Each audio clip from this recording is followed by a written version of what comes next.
दिएर हाम्रो रासोपा सरकारमा गयो। त्यसै गरेर हाम्रो श्रम संस्कृति पार्टी पनि केही नेपाल राष्ट्रिय दल मन्त्रीलाई बनाउने भन्ने विषयमा छलफलमा जुटेको छ र हाम्रो श्रम संस्कृति पार्टी स्वयं सरकार जुन जनताको समस्या के हो त भनेर जुन श्रमदानमा जुटिरहेको छ, बेल्चा बोकिरहेको छ, यो के हो कि कुरै बुझ्न सकिएन के देशलाई खाँचो। तपाईले भने जस्तै न अहिले रासोपा भन्नु भएन। हजुर।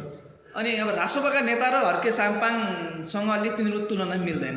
कसरी तुलना मिल्दैन? उनीहरूले जनतालाई विश्वास दिएर 2/3 दिएर पठाएका छन्।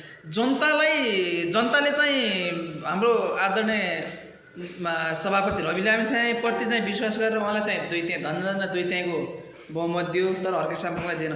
किनभने हर्के साम्पाङ भन्ने व्यक्ति भुइँ मान्छे हो, हामी जस्तै तपाईँ हामी जस्तै मान्छे हो, जो एउटा मेयरबारी सामान्य मजदुर जस्तो भएर उहाँले चाहिँ काम गर्नुहुन्छ।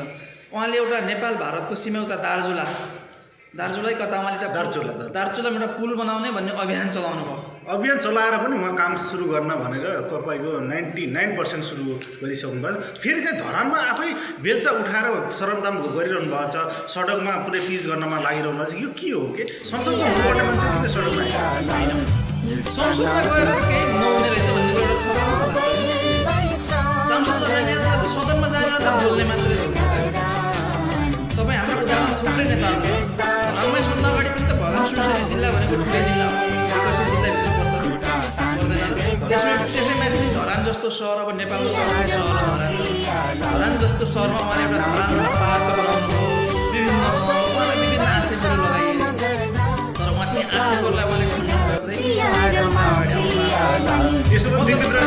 भन्न चाहन्छु चुनाव चिन्हमा सबै आम नेपाली जनताले चाहिँ उहाँलाई एकपटक चाहिँ जसरी हुन्छ हर्क साम्पाङजीको पार्टीलाई एकपटक चाहिँ जिताउनु पर्छ, सरकारमा पुर्याउनु पर्छ।